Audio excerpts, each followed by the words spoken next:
créons des petits personnages chibi dans Canva pour personnaliser des planeurs. Alors, donc, pour ceux qui ne le savent pas, Canva a un petit peu, on va dire, upgradé ses options pour créer des personnages avec l'application.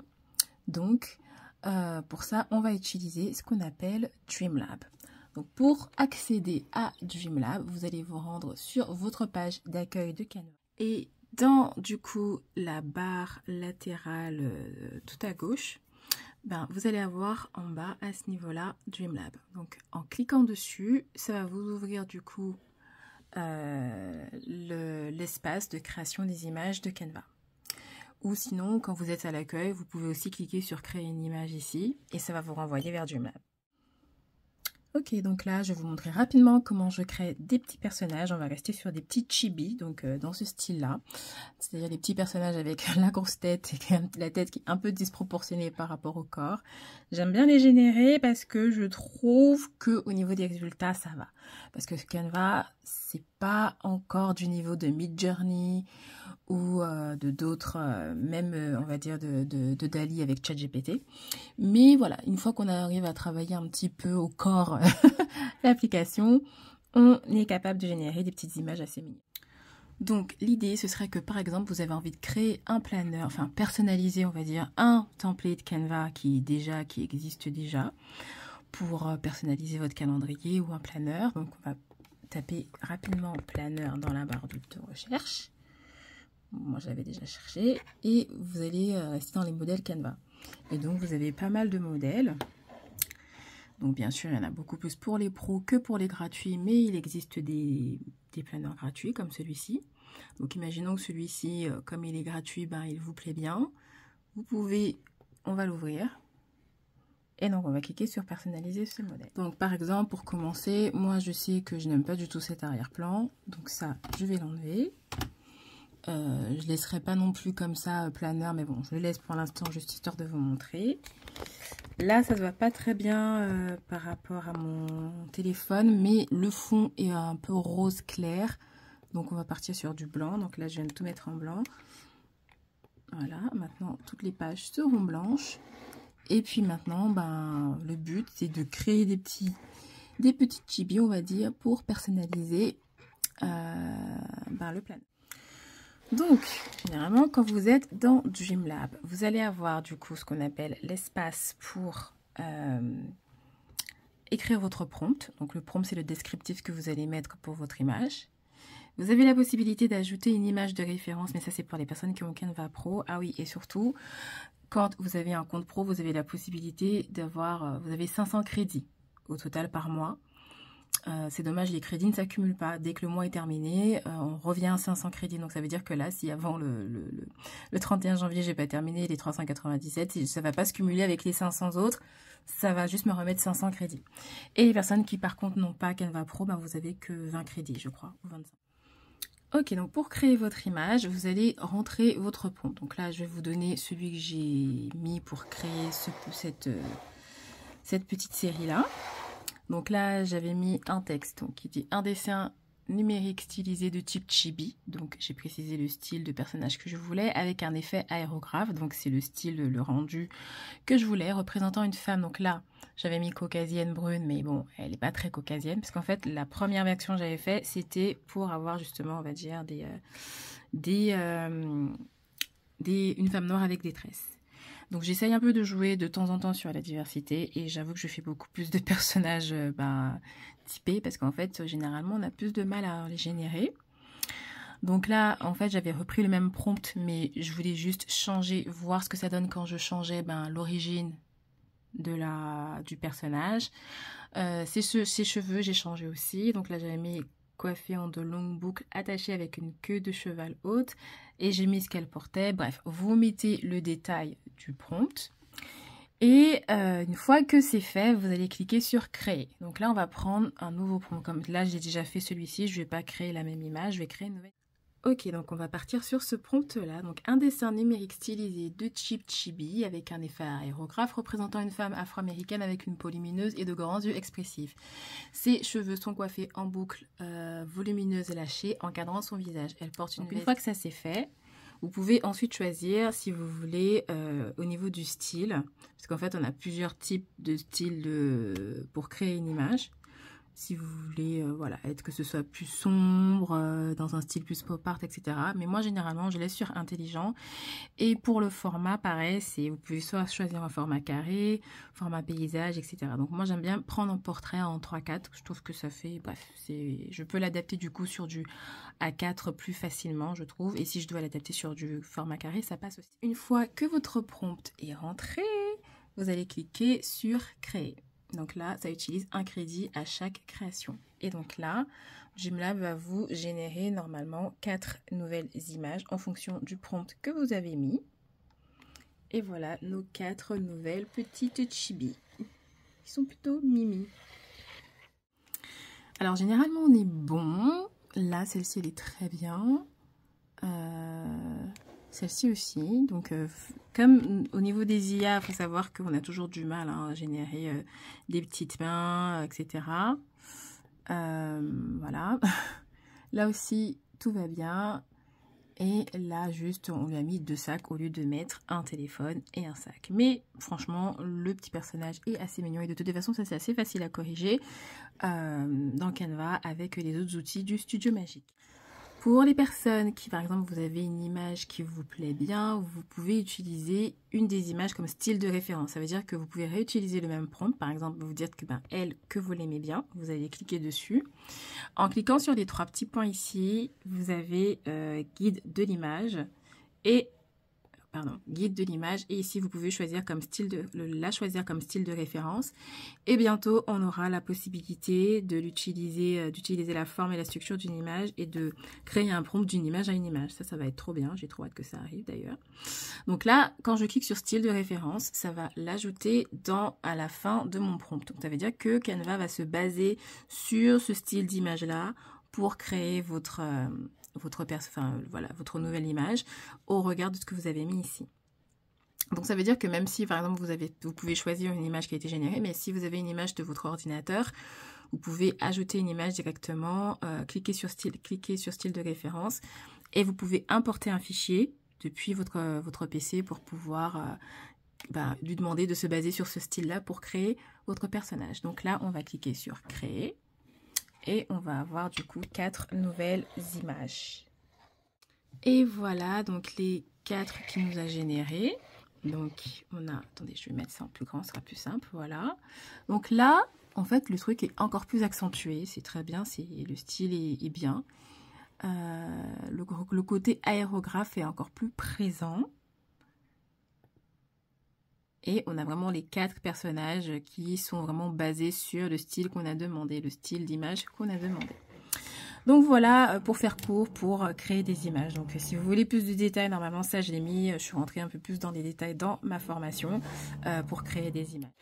Maintenant, une fois que vous avez créé du coup vos petits personnages, vous pouvez du coup les copier. Alors vous pouvez directement soit les utiliser dans un design, ou alors les copier et les coller dans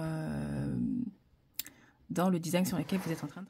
Donc là, on était parti de ce modèle-là où je vous disais qu'on peut le personnaliser. Donc personnellement, je n'aime pas du tout, c'est pas du tout mon style. J'aime pas les petites images qui ont été choisies, etc. Bon, la couleur, par contre, ça reste ma couleur. J'utilise beaucoup de rose. Donc voilà, donc par exemple ici, je vais retirer tout ce qu'il y a sur la première page. Donc on va dire que la couverture de mon planeur, ça va être un des personnages que j'ai créé. Ah zut, j'ai oublié de le copier. Donc dans Joomla, vous allez sélectionner un des personnages que vous avez. Donc je vais prendre qui? Je vais prendre elle. Je vais faire un clic droit, je vais copier et je vais aller la coller directement. CTRL-V dans le planeur que j'ai choisi dans Canva pour le personnaliser.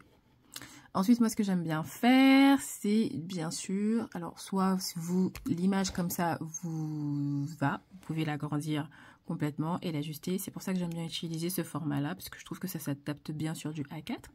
Si la couverture, le fait qu'il y ait cet arrière-plan vous pouvez le laisser comme ça. Sinon, moi, généralement, je vais effacer l'arrière-plan. Et donc ça, encore une fois, c'est pour les personnes qui ont Canva Pro, pardon. Vous pouvez effacer l'arrière-plan très facilement. Et vraiment, l'effaceur d'arrière-plan de Canva, je crois qu'il n'y en a aucun autre qui efface l'arrière-plan d'une manière aussi précise et clean, quoi. Donc voilà, donc là, on a effacé notre arrière-plan. On va diminuer notre petite chibi, là, pour laisser un titre au-dessus. Et là, on va mettre, je sais pas, Planner 2020.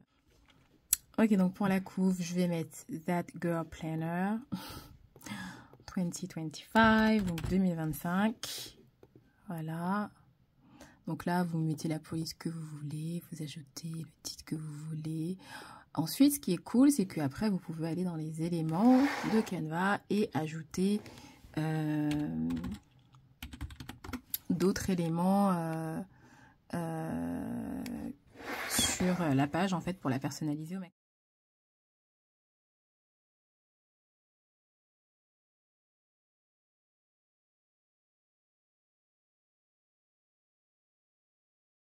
Personnalisez votre couverture comme vous voulez. Si vous voulez garder du coup la couverture telle qu'elle sans avoir effacé l'arrière-plan, ben, vous pouvez aussi. Après, vous mettez le titre que vous voulez, etc. etc.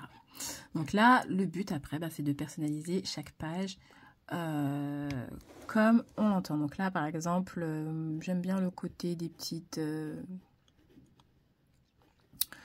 cases ici. Bon, par contre, c'est en anglais. Vous pouvez changer si vous voulez. Mais là, c'était juste pour montrer à la place des images qui existent déjà et le texte.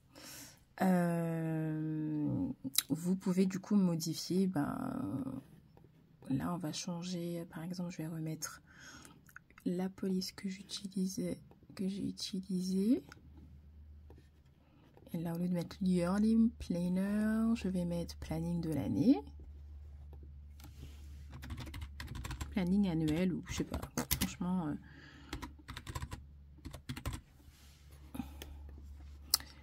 Et à côté, on va remettre une de nos petites chimies. Je vais mettre, allez, je vais prendre celle-ci, copier.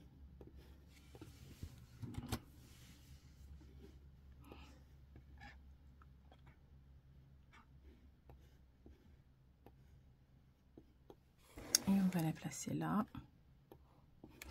Mon texte, je vais le laisser en noir. Je pense que d'ailleurs, tous ceux qui sont en rose, comme ça, je vais les mettre en noir. Et voilà.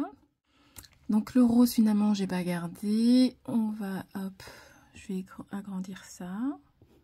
Je vais les grouper ensemble. Comme ça, je pourrais le mettre un peu plus bas. Et je pourrais agrandir un petit peu ma petite chibi là. Ensuite, l'autre page, on avait quoi? Donc en fait, toutes les pages où vous avez déjà des images, il suffit de les remplacer par ce que vous voulez en fait.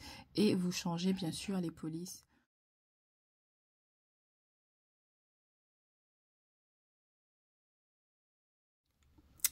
Et donc par exemple, vous pouvez aussi créer des...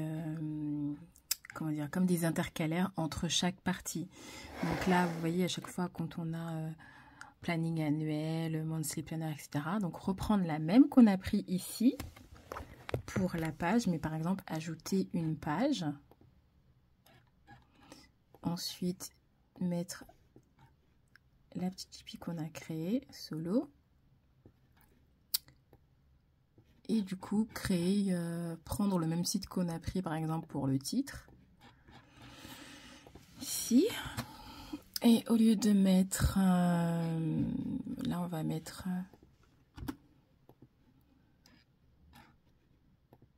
hop. Et là, on va écrire justement...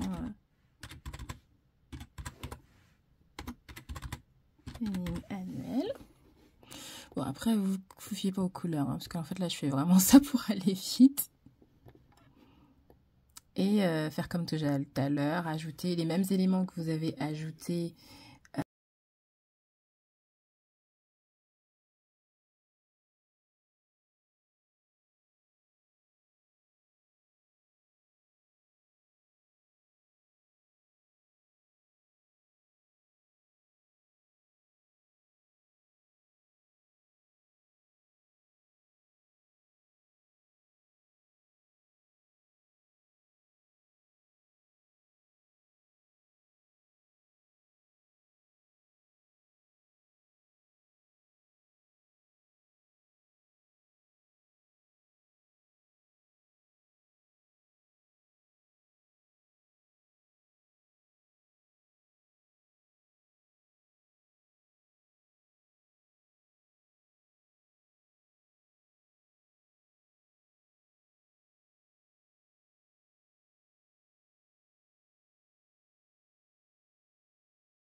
Donc là, par exemple, quand vous avez créé un sommaire ou un menu, vous l'appelez comme vous voulez. Moi, j'en ai fait un comme ça où j'ai mis, voilà, j'ai repris chaque petit personnage que j'ai remis sur chaque intercalaire.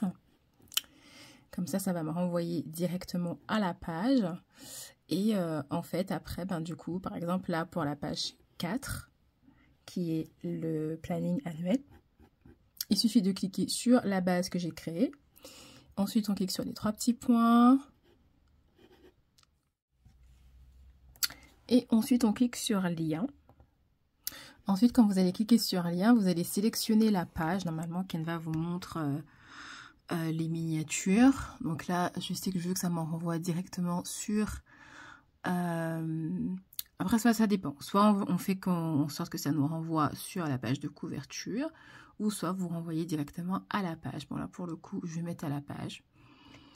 Et puis après, on clique sur terminer. Et ça va nous créer notre lien hypertexte. Et il faut faire ça pour chacune des cases. En fait, le mieux pour vous retrouver avec les liens, c'est de nommer vos pages, en fait. Donc là, par exemple, pour Monthly Planner. Comme ça, quand vous mettez, vous donnez un nom aux pages, c'est plus simple quand vous faites les liens de retrouver dans la liste plutôt que de se rappeler, en fait, à quelle page correspond la page que vous souhaitez sélectionner. Donc là, si je recommence, ici, quand je vais dans lien, normalement, j'ai bien mon monthly, oh, je fais une faute, mais bon, c'est pas grave, qui est sélectionné. Et donc, du coup, voilà, quand je sélectionne, vous avez du coup la page qui va pouvoir se mettre en ligne. Donc voilà, le planner est terminé. Une fois que vous l'avez personnalisé, vous avez du coup toutes vos pages qui donnent un petit peu ça.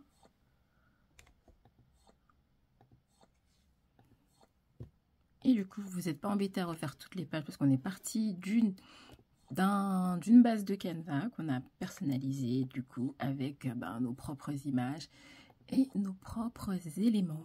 Vous pouvez par exemple, quand vous créez ce genre de planner, aller en créer pour les vendre sur Etsy. Il y a beaucoup. Donc j'ai vraiment fait une version très light. Hein. Donc si vous voulez une vidéo un peu plus détaillée là-dessus, de toutes les manières, c'est prévu que j'en fasse une. Mais pour YouTube, parce que normalement, voilà, si je dois vraiment expliquer comment créer tous les liens, tout ça, ça va me demander un peu plus de temps. Donc du coup, il vaut mieux que je fasse une vidéo au format long.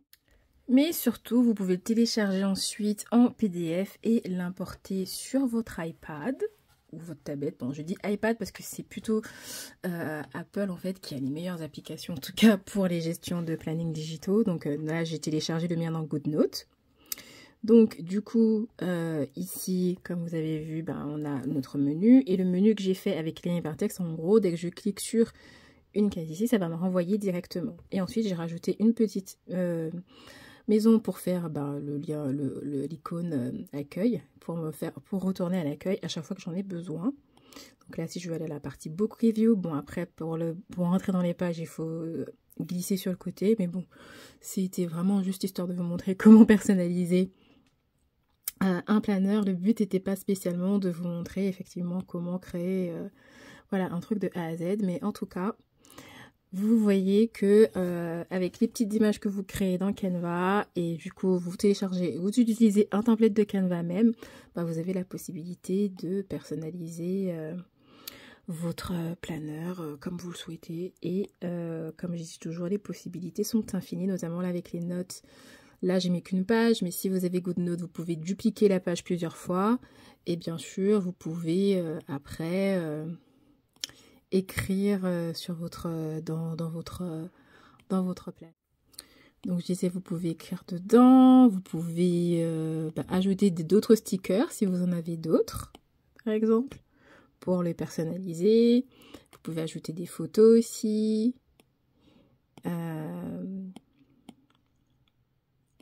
Vous pouvez ensuite vraiment personnaliser comme vous en avez.